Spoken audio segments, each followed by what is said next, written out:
காலநிலை ஆலோசனை கூட்டத்தில் பங்கு கொண்ட முதலமைச்சர் மு க ஸ்டாலின் பேசி வருகிறார். பார்க்கலாம். தமிழ்நாடு காலநிலை மாற்றத்திற்கான ஆட்சி மன்ற குழு உறுப்பினர்களே, பொருளாதார நிபுணர்களே, அரசு துறை செயலாளர்களே, சுற்றுச்சூழல் ஆர்வலர்களே, உங்கள் அனைவருக்கும் இந்த அன்பான வணக்கம்.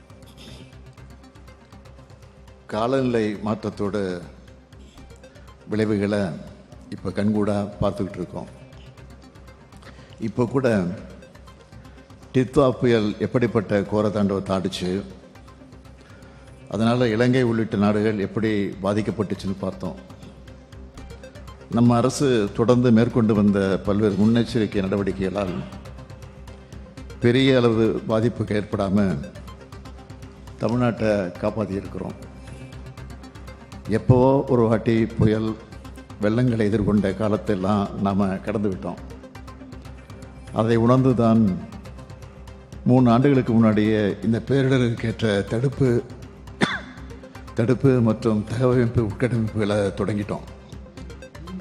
காலநிலை மாற்ற ஆட்சி மன்ற குழு, பசுமை தமிழ்நாடு இயக்கம், தமிழ்நாடு ஈரநிலை இயக்கம், தமிழ்நாடு காலநிலை மாற்ற இயக்கம், தமிழ்நாடு நெய்தல் மீட்சி இயக்கம் நம்ம அட்வான்ஸாக நிறைய பண்ணிகிட்ருக்கோம். இதனால் இந்தியாவுக்கே வழிகாட்டுகிற நிலையில் தமிழ்நாடு இருக்குது. கடந்த கூட்டத்தில் கூட மதிப்புக்குரிய உறுப்பினர்கள் பல்வேறு வழிகாட்டுதல்களை வழங்கியிருந்தீங்க. அதை அடிப்படையாக வச்சு கடந்த பட்ஜெட் கூட்டத்தொடரில் 24 கோடி ரூபாய் மதிப்பீட்டில் காலநிலை கல்வி அறிவு முன்னெடுப்பு குறித்து அறிவிப்பை வெளியிட்டோம். அதைத் தொடர்ந்து தமிழ்நாடு முழுவதும் திறமைமிகு 4000 பள்ளி ஆசிரியர்கள் தேர்ந்தெடுக்கப்பட்டிருக்காங்க. மிக விரைவில் காலநிலை கல்வி அறிவு குறித்த பயிற்சிகள் வழங்கப்பட இருக்கு என்கிற மகிழ்ச்சியான செய்தியை உங்களோட பகிர்ந்துக்க விரும்புகிறேன். அது மட்டும் இல்லாமல் பள்ளி மாணவர்களுக்கு சுற்றுச்சூழல் விழிப்புணர்வு ஏற்படுத்த ஆண்டுக்கு 2 முறை மாவட்ட காலநிலை மாற்ற இயக்கம் மூலமாக நடத்தப்படும் 1 நாள் கோடைக்கால மற்றும் குளிர்கால சிறப்பு முகாம்களை 2 நாள் முகாம்களாக பள்ளி கல்வித்துறை மூலமாக நடத்த ஏற்பாடு செஞ்சுருக்கிறோம். மேலும் கூல் ரூஃபிங் திட்டத்தை தமிழ்நாடு காலநிலை மாற்ற இயக்கத்தின் 2025-26 ஆண்டுக்கான செயல் திட்டத்தில் சேர்த்துருக்கிறோம். அம்பத்தூரில் இருக்க பெருந்தலைவர் காமராஜர் அரசு பெண்கள் மேல்நிலைப்பள்ளி வகுப்பறைகளில் கூல் ரூஃபிங் எனப்படுகிற அதிக வெப்ப பிரதிபலிப்பு மிக்க வெள்ளை பூச்சிகள் பூசப்பட்டிருக்கு. இதன் மூலமாக வகுப்பறைகளில் வெப்ப அளவினை கணக்கிடக்கூடிய சென்சார்கள் வச்சு கண்காணித்ததில் அறை வெப்பநிலை 1.5 டிகிரி முதல் 3 டிகிரி வரை குறைஞ்சிருக்கு. இது குறித்த அறிக்கையின் அடிப்படையில் இந்த திட்டத்தை தமிழ்நாட்டில் இருக்க 297 பசுமை பள்ளிகள்லையும் செயல்படுத்த போகிறோம்.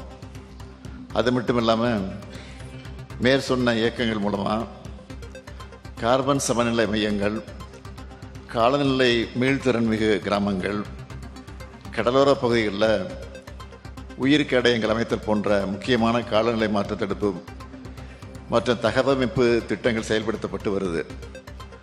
அதன் ஒரு பகுதியாக கடந்த அக்டோபர் மாதம் நீலகிரி, கோயம்புத்தூர் மற்றும் ராமநாதபுரம் மாவட்டங்களுக்கான கரிம நீக்க வழித்தடங்கள் குறித்த செயல் திட்டமும், தமிழ்நாட்டுக்கான காலநிலை நடவடிக்கை கண்காணிப்பு வலைதளமும் வெளியிடப்பட்டிருக்கு. கடலூர் மாவட்டம் பிச்சாவரம் அருகே கிள்ளையில் காலநிலை மீள்திறன் கிராம திட்டத்துக்காக பிரயோஜகமான திட்ட மேலாண்மையாளர்களுடன் கூடிய அலுவலகத்தையும் தொடங்கி வச்சிருக்கிறோம். மேலும் அங்கே இருக்கக்கூடிய அரசு அலுவலகங்களில் சூரிய ஒளி மின்னாற்றல் உற்பத்தி, மக்களுக்கு வாழ்வாதார மேம்பாட்டுக்கான பயிற்சிகள், வெள்ள அபாயங்கள் ஏற்படாமல் இருக்க பக்கிங்ஹாம் கால்வாய் தூர்வாரப்பட்டு சீரமைத்தல், பிச்சாவரம் படகு குழாமுக்கு மின்னாற்றலில் இயங்கக்கூடிய படகு வழங்குதல் ஆகிய பணிகள் மேற்கொள்ளப்பட்டு அந்த கிராம காலநிலை மீள்திறன்மிகு கிராமமாக மாற்றுவதற்கான முதல் படி எடுத்து வைக்கப்பட்டிருக்கு. கடலோர வாழ்விடங்களை இயற்கை சார்ந்த தீர்வுகள் மூலம் மறுசீரமைப்புக்கும் திட்டத்தின் கீழ் தொடர்ச்சியாக அலையாத்தி மரக்கன்றுகள் நடப்பட்டு வருது. இதோட ரிசல்ட் என்ன தெரியுமா? தமிழ்நாட்டில் 4500 ஹெக்டேர் பரப்பளவுக்கு இருந்த அலையாத்தி காடுகள் 9000 ஹெக்டரா, அதாவது 2 மடங்காக அதிகரிச்சிருக்கு. இந்த சாதனையில் பங்கு வகித்த எல்லாருக்கும் இந்த நேரத்தில் என்னுடைய பாராட்டுக்களை நான் தெரிவிச்சுக்கிறேன். நீர்நிலைகளை பாதுகாக்கிறதுல அர்ப்பணிப்போடு செயல்பட்டு வர தனிநபர்களையும் தன்னார்வ தொண்டு நிறுவனங்களையும் என்கரேஜ் பண்ணுறோம். மாவட்டத்துக்கு ஒருத்தர்னு 38 பேருக்கு கடந்த ஜூன் 5 உலக சுற்றுச்சூழல் நாளில் 1 லட்சம் ரூபாய் ரொக்க பரிசுடன் கூடிய முதலமைச்சரின் நீர்நிலை பாதுகாவலர் விருது வழங்கியிருக்கிறோம்.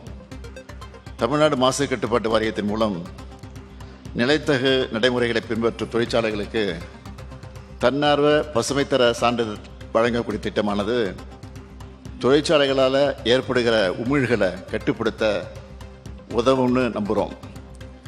உலகெங்கும் ஏற்படுகிற இயற்கை பேரிடர்களில் அதிகம் பாதிக்கப்படுறவங்களா பெண்களும் பெண் குழந்தைகளும் இருக்காங்கன்னு ஆய்வுகளில் உறுதியாக இருக்குது.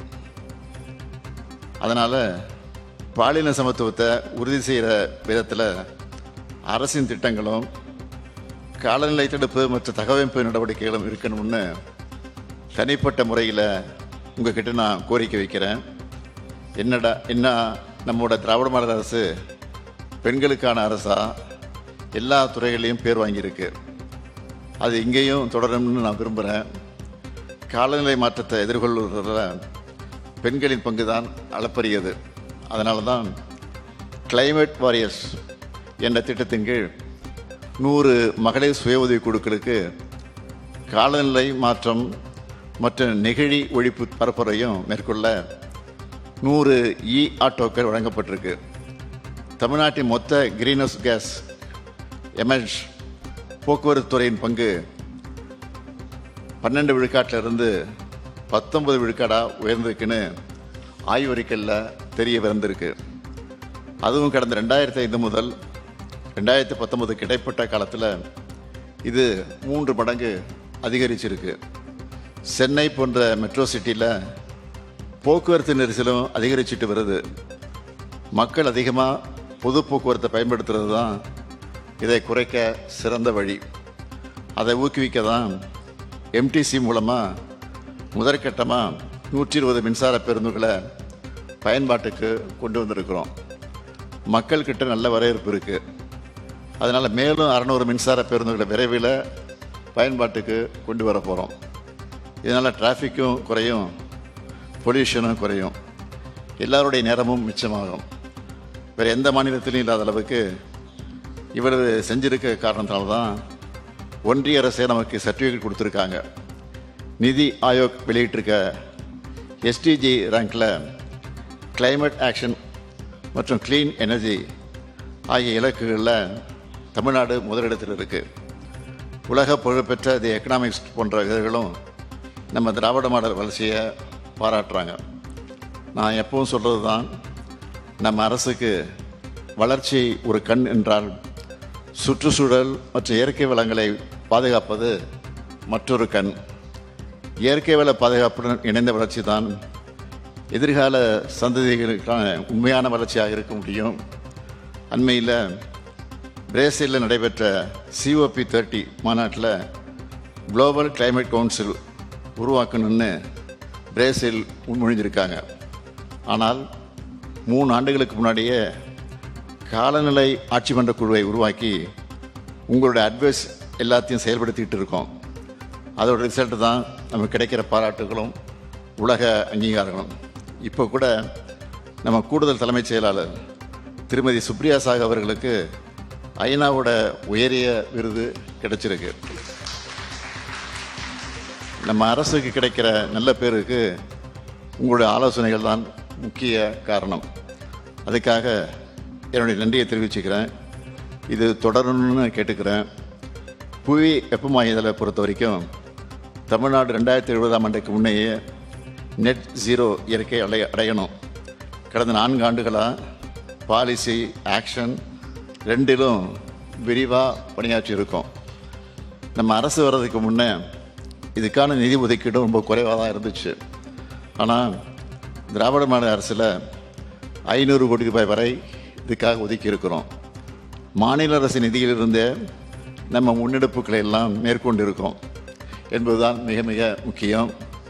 கடந்த 4 ஆண்டுகளில் நமது மாநிலத்தை பாதித்த பேரிடர்களுக்கான நிவாரண நிதியாக தமிழ்நாடு அரசை கேட்டதில் வெறும் 17 விழுக்காடு தான் ஒன்றிய அரசு விடுவிச்சிருக்கு.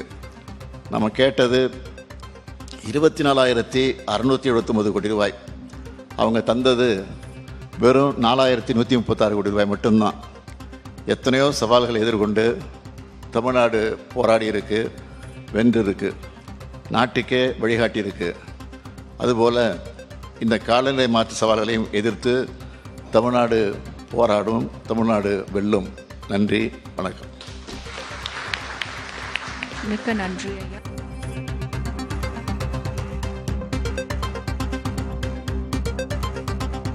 தமிழ்நாடு காலநிலை மாற்றத்திற்கான ஆட்சி மன்ற குழுவின் 3ஆம் கூட்டம் முதலமைச்சர் ஸ்டாலின் தலைமையில் நடைபெற்று வருகிறது. அதில் தலைமை உரையாற்றியிருக்கிறார் முதலமைச்சர். பார்த்தோம், காலநிலை மாற்றத்தால் ஏற்படும் பாதிப்புகள் தொடர்பாக ஆலோசனை வழங்க குழு அமைத்திருக்கிறது தமிழக அரசு. அதில் என்னென்ன திட்டங்கள் நடைமுறைப்படுத்தப்பட்டிருக்கின்றன என்பது தொடர்பாக முதலமைச்சர் விளக்கியிருக்கிறார். காலநிலை கல்வியறிவு குறித்த முன்னெடுப்பில் இந்தியாவுக்கே வழிகாட்டும் மாநிலமாக தமிழ்நாடு திகழ்கிறது என்றும் அவர் பெருமை தெரிவித்திருக்கிறார்.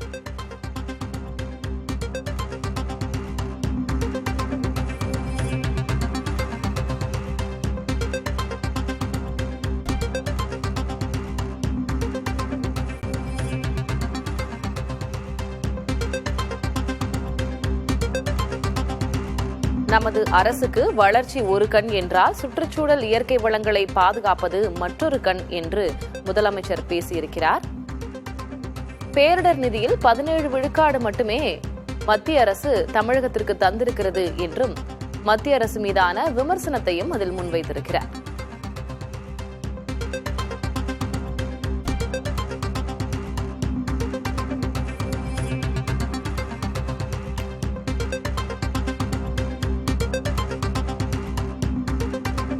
காலநிலை மாற்றத்தால் ஏற்படும் பாதிப்புகள், அதனை தவிர்க்க என்னென்ன முன்னெடுப்புகள் எடுக்கப்பட இருக்கின்றன தமிழகத்தில் என்பது தொடர்பாக அவர் விளக்கியிருக்கிறார்.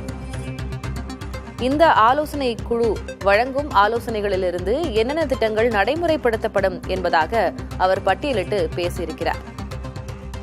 மேலும் காலநிலை கல்வியறிவு குறித்த முன்னெடுப்பில் இந்தியாவுக்கே வழிகாட்டும் மாநிலமாக தமிழ்நாடு திகழ்ந்து வருகிறது என்று பேசியிருக்கிறார். பேரிடர் நிதியில் 17 விழுக்காடு மட்டுமே மத்திய அரசு தமிழகத்திற்கு வழங்கியிருக்கிறது என்றும் மத்திய அரசை விமர்சனம் செய்து பேசியிருக்கிறார். தமிழ்நாடு அரசு கேட்ட 24,000 கோடி ரூபாயில் வெறும் 4,136 கோடி ரூபாய் தான் மத்திய அரசு கொடுத்திருக்கிறது என்று அதில் பேசியிருக்கிறார் முதலமைச்சர்.